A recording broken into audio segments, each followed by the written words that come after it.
read mine? All right, we're good.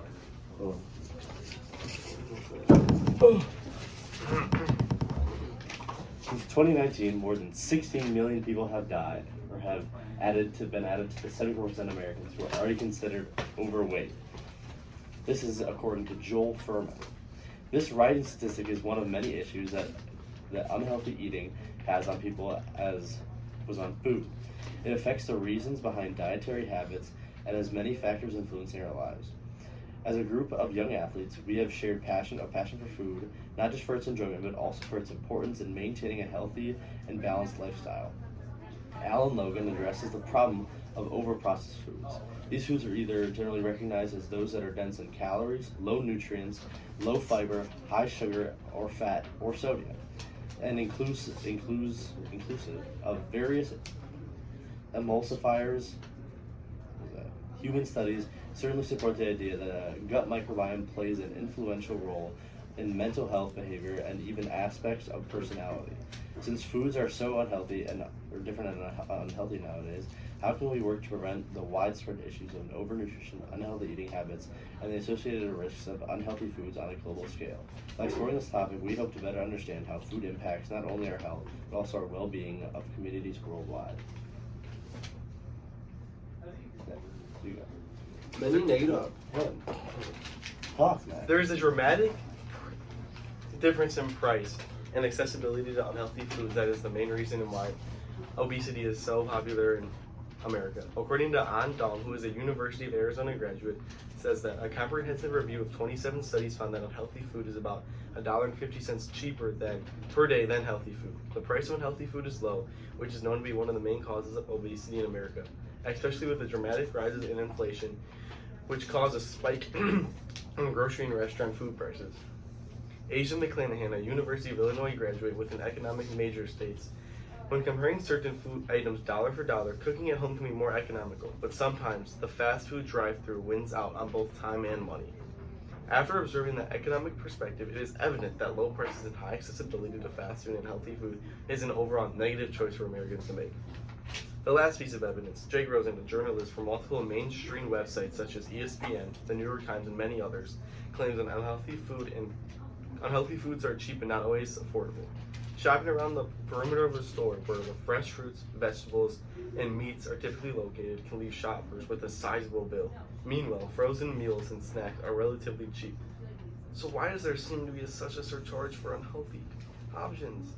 The cost of food in proper healthy grocery stores is not affordable enough for everyday consumers, providing that obesity may be directly from lack of affordability.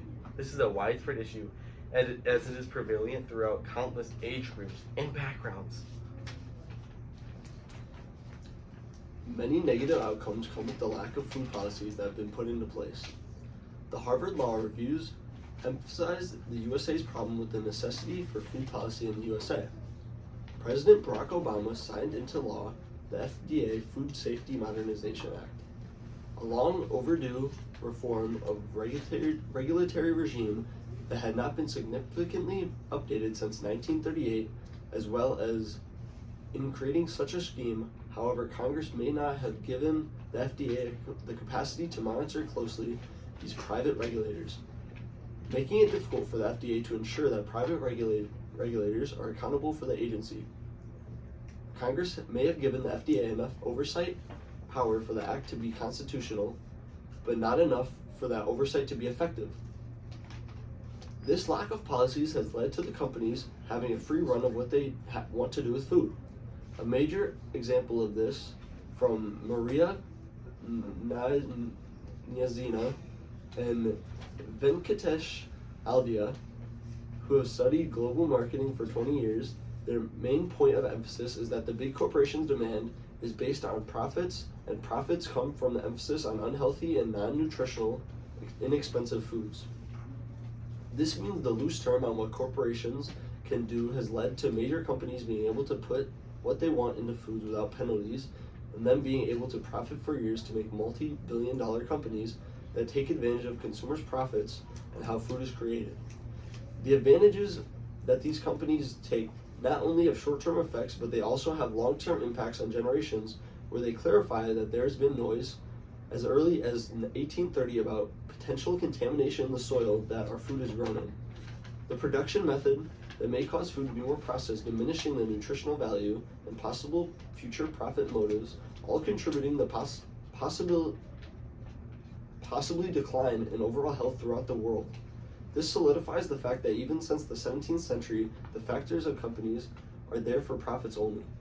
Also, this is important as a fact that over time, this thought has expanded further with more corporations. This means more corporations mean less healthier food, as they are taking more shortcuts to benefit them. As corporations have all the money, all the luck, health farm benefits are hard to come, as they cannot make profits on what food should.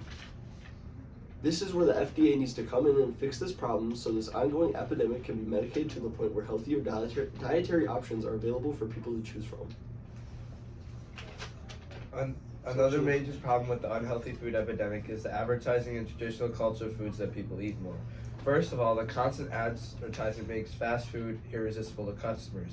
Catherine Fisher from the NIHR says that participants preferred places they knew and were reluctant to try out new outlets. They frequently saw the food advertising at bus stops, on social media, TV, and YouTube. Familiar branding, especially on social media, made them want certain foods. This example shows the rising popularity of why people are eating more fast foods and unhealthy foods due to the influx of advertisements. Also, from an advertising company, Flactoral, they often apply the 7 rule strategy when promoting products. The 7 rule stands for the idea that after someone sees the ad 7 times, they are way more likely to make a purchase. An example of this would be Dr. Josie's Estacar's government-approved publication about Mexican-American diets. In comparison to earlier generations of Mexicans, second-generation Mexicans in the U.S. had worse diets, higher rates of obesity and diabetes than their parents, as their intake of carbs, fats, and cholesterol was higher. Furthermore, another example would be Dr. Coulibary's study, that is a 30-year publication on dietary problems in America, was that Asians had a higher intake of whole grain bread, fish, poultry, potato chips, cakes, cheese, and sugary drinks after coming to the United States.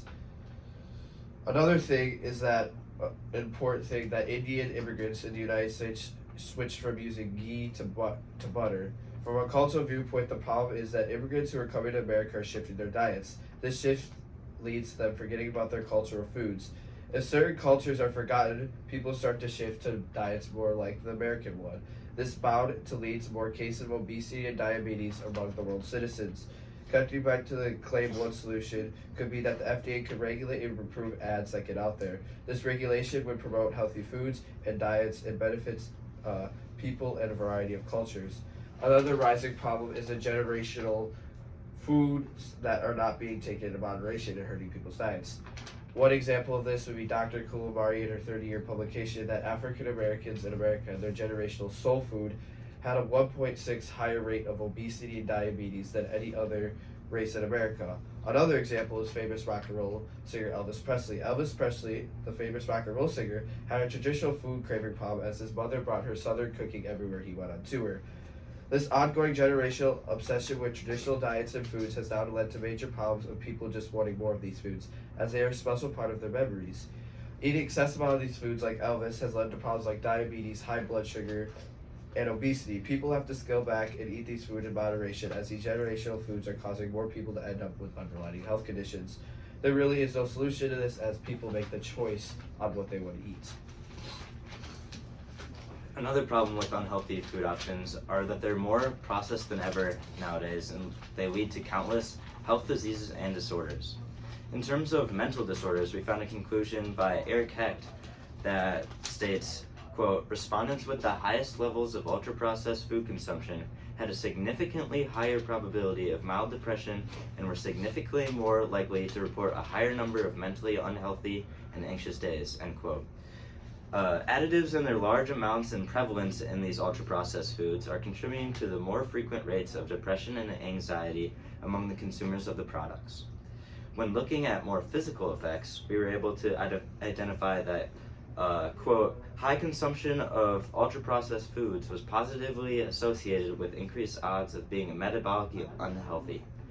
And a direct association was also seen between ultra-processed food intake and likelihood of hypertriglyceridemia.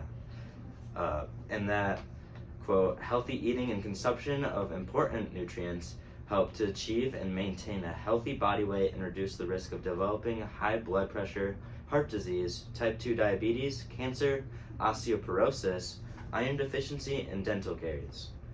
In addition, we found examples of eating more highly processed foods, which leads to obese boys and girls that are already starting to develop the illnesses of excess associated with people in their 40s and beyond: heart disease, liver disease, diabetes, gallstones, joint breakdown, and even brain damage. Furthermore, we see a shift in cultural norms due to the increased consumption of unhealthy foods, where we saw that in 1900, the average weight of a college-age male in the U.S. was 133 pounds, and the average for women was 122 pounds. By 2000, men had plumped up to 166 pounds and women to an astounding 144 pounds. These were both from Jeffrey Kolger in a one-year study from a 40-year Times writer. These are all the mental and physical problems that have arisen over the years from unhealthy eating and unhealthy dieting. Throughout our research, we identified multiple connections between unhealthy eating and rates and severity of health diseases and disorders, as shown by our sources, the universal findings. Now that the connection has been formed between unhealthy food consumption and its impact on health disease and disorder rates, what can we do about it? The culmination of all the evidence we have gathered points to a conclusion that unhealthy foods have a significant and detrimental impact on health on a global scale. However, some of the limitations that prevent an easy solution include economic limitations, cultural influences, lack of education about nutrition, and the widespread availability and marketing of processed foods and high-calorie, nutrient-poor foods. Unfortunately, most of the evidence points to how food production, processing, and consumption have evolved, worsening public health. To slow down the effects, to potentially stop the crisis, we believe that it would be a good idea to expand on the laws and regulations that are already in place. While there may not be perfect, in the end, the positive benefits outweigh the negatives, making it a much better choice to go with. Thank you.